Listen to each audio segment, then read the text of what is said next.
Much love, dude. And you, chat. Just let me know. LEMMiNO 2 months. I'll close the lights.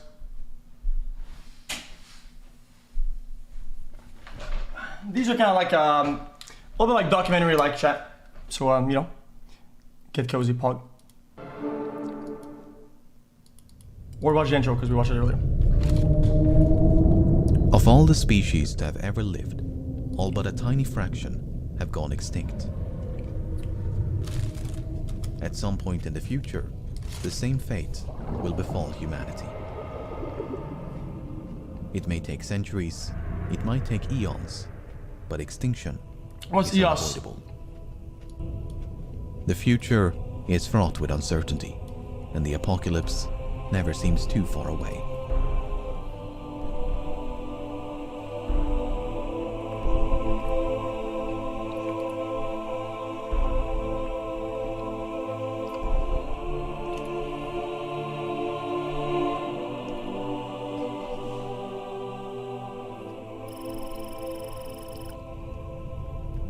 I wonder if there's more in front than there is in the back. Does that make sense? Nearly 800,000 years ago, an approximately 1 kilometer wide asteroid collided with Earth. Like, the crater has yet to be located, but fragments from the impact have been found scattered across the eastern hemisphere, an expansive strewn field that covers up to 30% of the planet's surface. Our distant ancestors were not only alive to witness this event, but managed to adapt and survive. Impacts of this magnitude occur roughly once every 500,000 to 2 million years.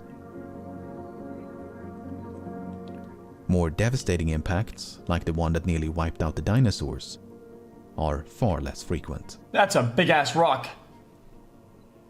Possibly striking once every 100 million years. Whether a collision of this magnitude is survivable is a matter of debate.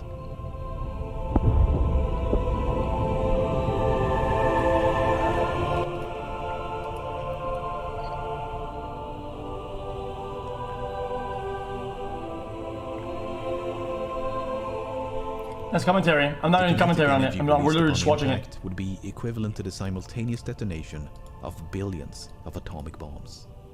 Those who survived the initial blast would be subjected to unrelenting earthquakes, firestorms, and tsunamis. A thick layer of smoke and dust would quickly envelop the globe and blot out the sun. An impact winter that could last for months or even years. Darkness, freezing cold, and global... Guys, I have a question, chat. If you're, let's say, in a very far radius, can the impact be so strong that it makes the ground shake and it just crushes you instantly or whatever? Or does gravity in Earth not work like that? Global famine would throw the world into chaos. In spite of this, long-term survival is not inconceivable. Small pockets of humanity may take refuge underground and would at least be given a chance to rebuild civilization. But make no mistake, it would be a close call.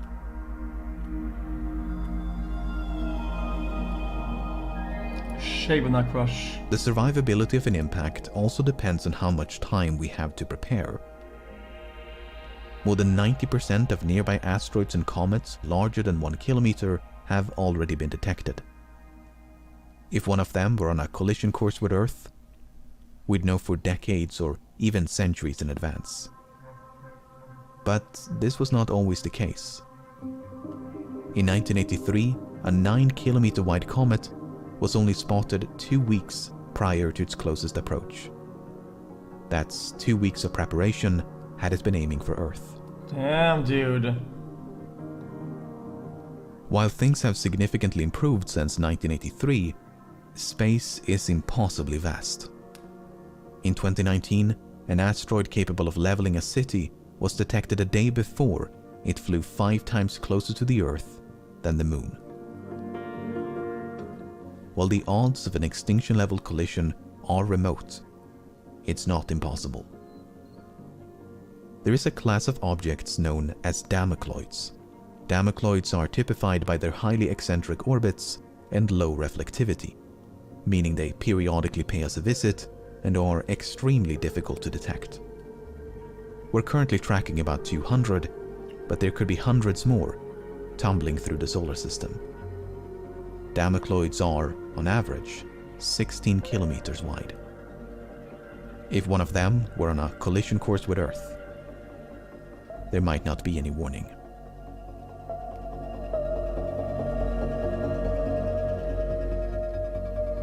Interesting.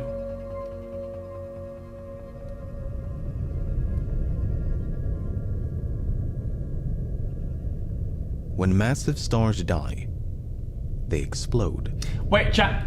We watched how the dinosaurs went extinct. Isn't it because like the magma and the fire and it made like a huge like cloud in the atmosphere, or whatnot, right? Isn't that like the? Hello? If a star went supernova within 30 light years of Earth, it would be cause for concern. Guys, what's happening?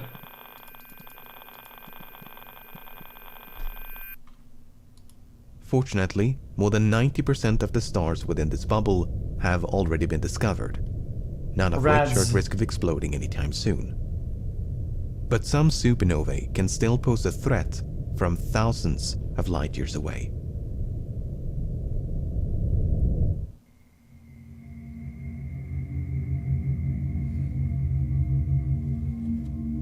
It's a gamma-ray burst, produced by only the most violent explosions in the universe. Instead of a spherical blast, a gamma-ray burst will channel the explosion into two highly concentrated beams. More energy is released in a few seconds than the sun will radiate in its entire lifetime.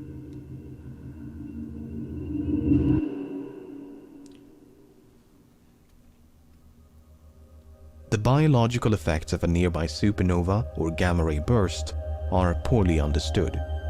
We do know that the atmosphere would absorb much of the high-energy radiation, but this may also strip the Earth of its protective layer of ozone. If so, harmful levels of ultraviolet radiation from the sun would penetrate down to the surface.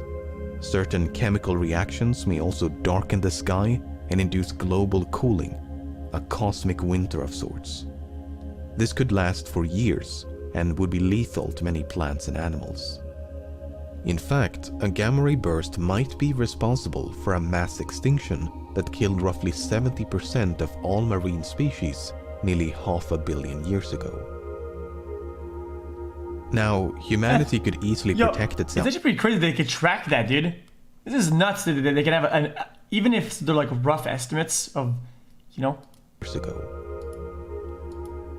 Now, humanity could easily protect itself against ultraviolet sun rays, but living through a mass extinction would not be a pleasant experience. While some authors have painted a far bleaker image, with one hemisphere effectively sterilized by intense radiation, these findings have been contested in recent years. The latest research identifies ozone depletion as the primary threat. Nevertheless, a gamma-ray burst sniping the Earth from across the galaxy is extremely improbable. All of them have so far been extragalactic in origin, much too distant to pose a threat. While there are a few potential candidates within the Milky Way, none of them appear to be directed at Earth.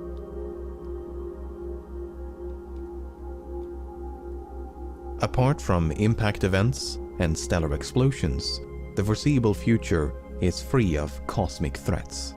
Other eventualities are either too improbable or won't happen for millions of years. Ample time for us to prepare, other calamities permitting. Dude, we'll fuck ourselves way before anything happens, right?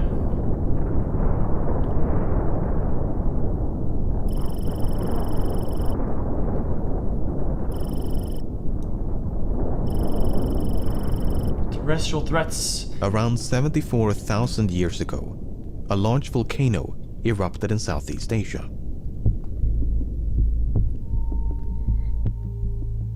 It is the most powerful volcanic eruption in human history. That's what I meant earlier, that's what I was saying. For up to 2 weeks, it spewed enormous quantities of ash and dust into the atmosphere, enough to block out the sun and potentially cool the planet. A volcanic winter. But there's great uncertainty about the effects of the eruption on both the climate and humanity. It ranges from severe to mild, with the latest research supporting the latter. In either case, this is good news. It means that supervolcanic eruptions pose little to no threat to human existence. After all, if early humans stood a chance, then so should we. But there is something even more destructive than supervolcanic eruptions. It's known as a flood basalt event. The largest one occurred 250 million years ago. Okay, well. An enormous outpouring of molten rock covered a region of Siberia the size of Europe. And it just so happens to coincide with the deadliest mass extinction in history. The good news is, flood basalt events are both rare and slow. Instead of a singular event, it's a series of eruptions taking place over thousands or even millions of years. As such, even if one began tomorrow, it might just be slow enough for us to adapt and survive. A basalt.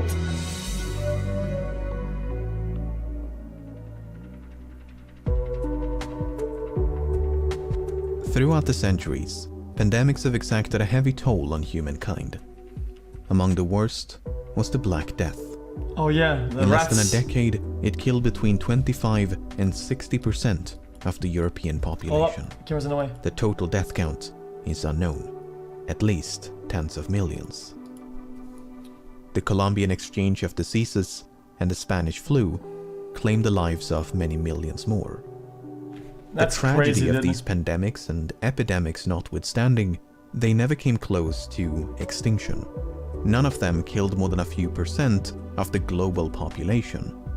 For instance, the Spanish flu infected nearly 1/3 of humanity, yet the vast majority of cases did not result in death. A pathogen that not only infects but also kills every single member of a species is difficult to imagine. In fact, there are very few examples of infectious disease driving a species to extinction. With that being said, it's not inconceivable. For instance, pathogens that can pass between multiple species can be far deadlier than those limited to just one. The H5N1 avian influenza, also known as the bird flu, is one such virus.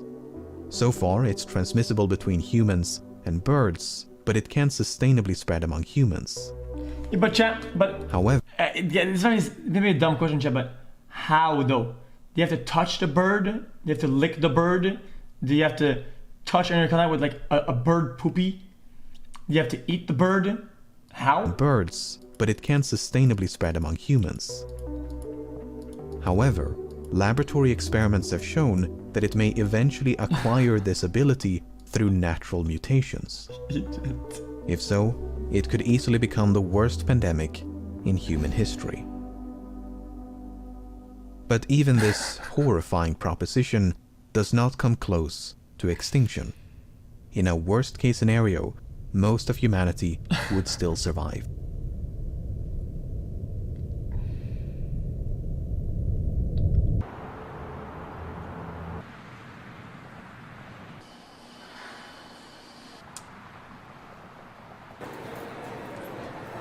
That was kind of soothing.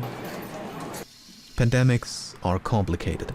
It's a topic that's more relevant now than ever before and cannot possibly be done justice in a few short minutes. Yeah, people always think, oh dude, when things are empty, it's so unsettling. Dude, is this, I think this is soothing.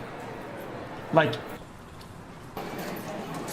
Pandemics are complicated. It's a topic like that. This is soothing. It's like, dude, I can breathe. I feel good. that's more relevant now than ever before and cannot possibly be done justice in a few short minutes. Makes me want to breathe. But in the narrow context of human extinction, it seems unlikely for nature to stumble upon that perfect storm. Apart from volcanic eruptions and natural pandemics, the Earth has no inherent means of eradicating the human race. No other form of natural calamity is powerful enough to threaten our existence. Atomic bombs. As such, the most immediate threat to humanity has for a long time been, and continues to be, humanity.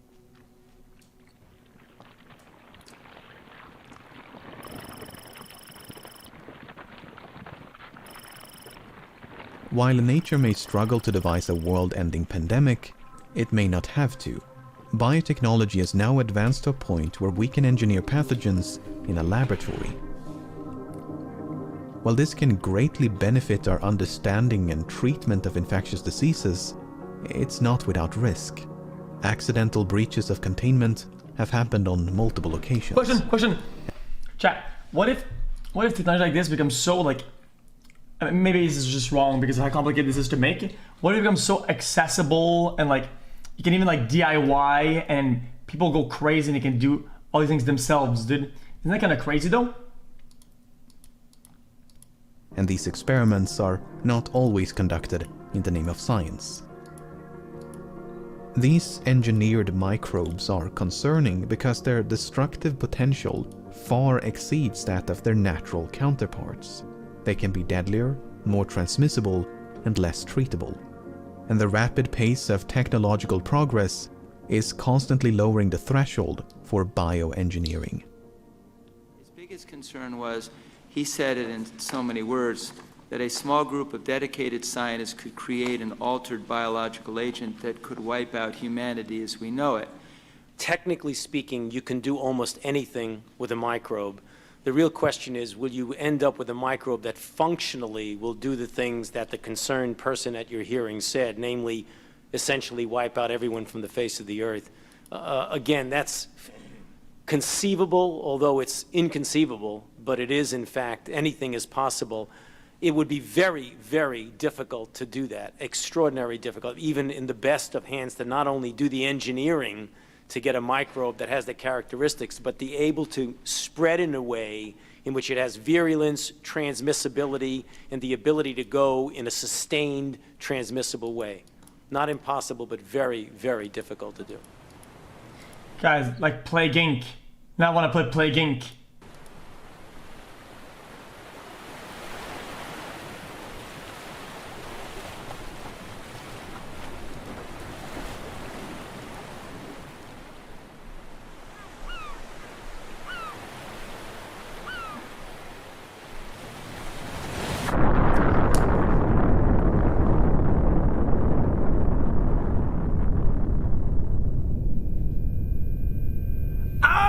Again, dude! A nuclear holocaust is among the most infamous doomsday scenarios.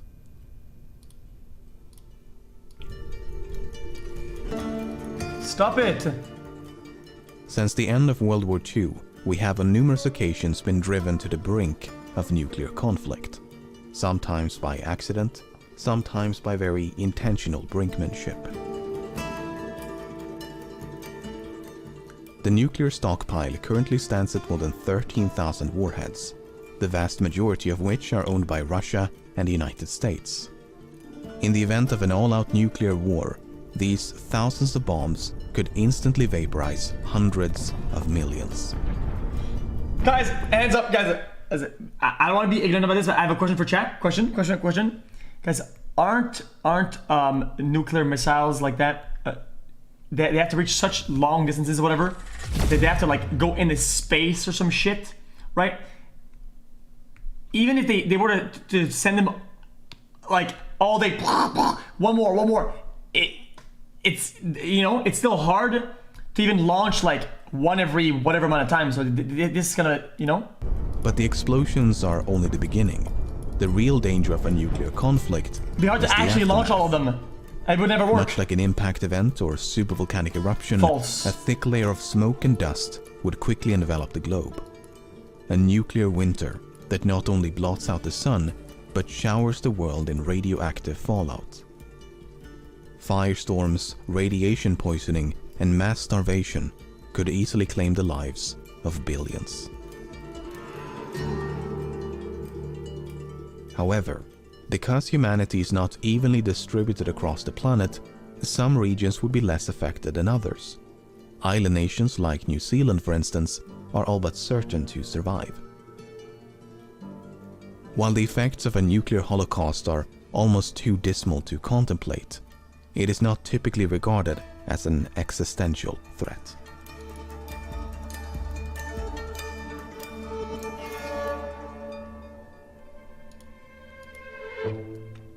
Artificial intelligence has had a profound impact on modern society, from self-driving cars and virtual assistants to social media algorithms and facial recognition. But some experts are concerned about the future, a future in which intelligent machines become more intelligent than humans. The concern is not so much about evil robots as it is about misalignment. A misaligned intelligence is one that's not properly aligned with human goals and values. A system that becomes dangerous not due to any malicious intent, but due to an oversight in its programming. An unforeseen loophole that allows it to do things it was never intended to do. If such an entity was sufficiently intelligent, it could become unstoppable. Another concern is known as the intelligence explosion. It's a machine that can upgrade itself and thereby increase its own intelligence at an exponential rate. Moments after creating such a system, it could far surpass the combined intelligence of all humans that have ever lived. Such an entity may have little to no regard for human affairs, not unlike humanity's disregard for species less intelligent than us. Yeah, but with that being said, chat, even if they're the most intelligent, they still want a conscience, right? And it's impossible to program that. We don't even know what it is in of itself. These concerns are far from universal. In 2016, a survey of more than 300 machine learning experts was conducted. On average, they gave a 50% chance of an artificial intelligence surpassing all human abilities by 2061. But as you can see from these faded lines in the background, there's tremendous variation between individual respondents. Some think it will happen in a few years, others believe we're more than a century away. When asked about the impact of this technology, the majority Just unplug it, dude! Just take off the batteries, dude! of respondents believed in a positive outcome. Extinction was only given a medium probability of 5%.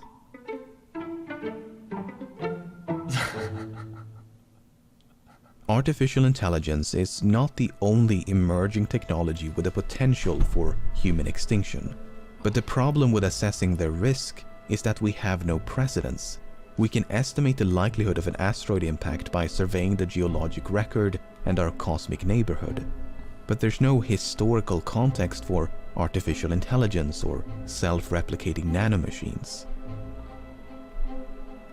When the first nuclear device was detonated in 1945, there was a genuine concern that it would ignite the atmosphere and incinerate all life on the planet. Do it then! In fact, one of the observers was so taken aback by the enormity of the explosion that for a brief moment, that's precisely what he thought had happened. Well, wait. If somebody observed that, didn't he die by the radiation or whatever, or was it too far and then he ran out of the radius? Enormity of the explosion, that for a brief moment, that's precisely what he thought had happened. While this doomsday scenario did not come to pass, it's a cautionary tale. No one really knows what the future will bring. All we can do is proceed with caution and hope for the best. Must have had a small juicer to be hidden by one small leaf. Just saying.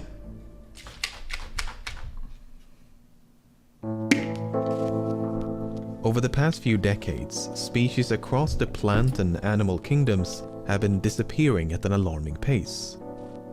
Some 10 billion trees are cleared every single year, while animal populations are rapidly declining.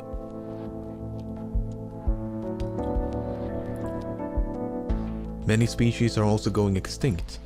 The global rate of extinction is now tens or even hundreds of times greater than before humans conquered the planet.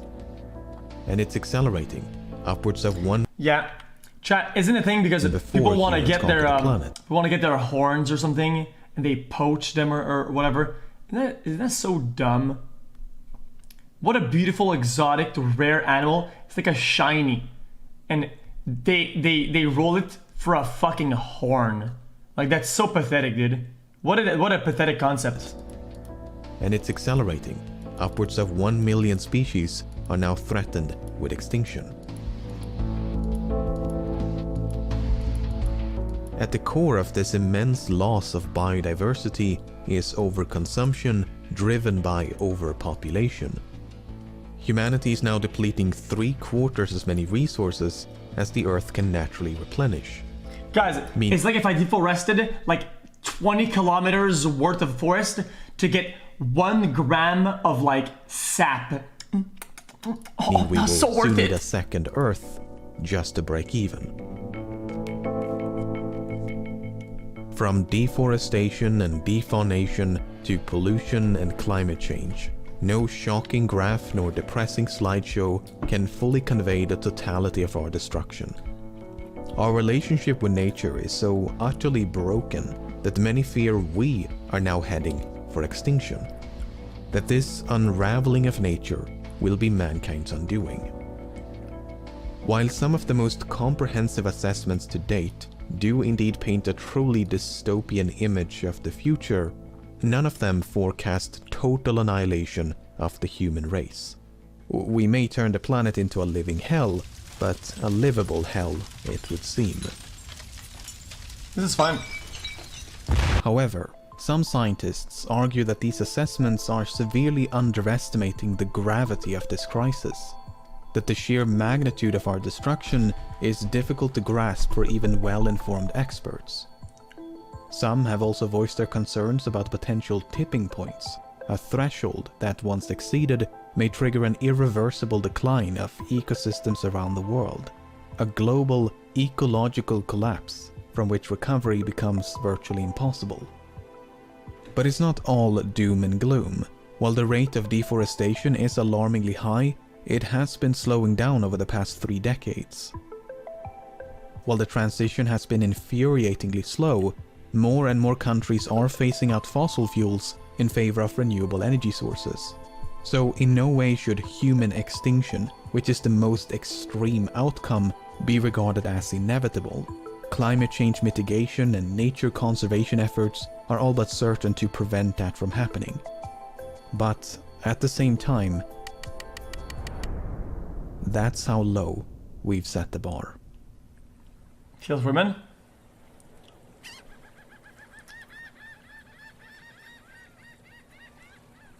This is just trash. Yeah, this is like a scene from WALL-E. What surprised me while making this video is just how difficult it is to truly wipe out everyone. Many catastrophes can drive us to the brink of extinction, but all of them struggle to cross the finish line. So that should be somewhat reassuring. Even if humanity was reduced to a few hundred individuals, a full recovery might still be possible. It would undoubtedly take many thousands of years, but recovery would not be out of the question. And the more we expand beyond the confines of Earth, extinction from any singular catastrophe becomes increasingly unlikely.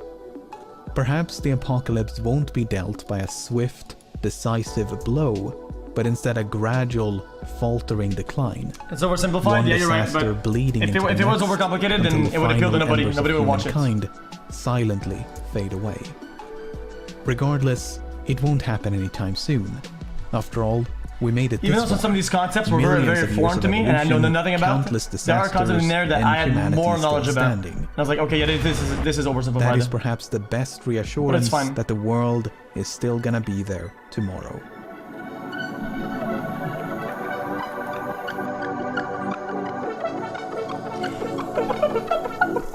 For the haircut. It's a very long time ago on the stream, when you had few viewers, but I remember, I used to watch you on your second account less than 3. I love you, buddy. Oh, much love, man. That's pretty good, that's pretty good. Oh. There you go. I liked it and subscribed it, just like you should. You should go watch it and you should go click it. So we don't yoink its shit. There you go. 21 months. Pie chop. Hope you're doing well, xQc.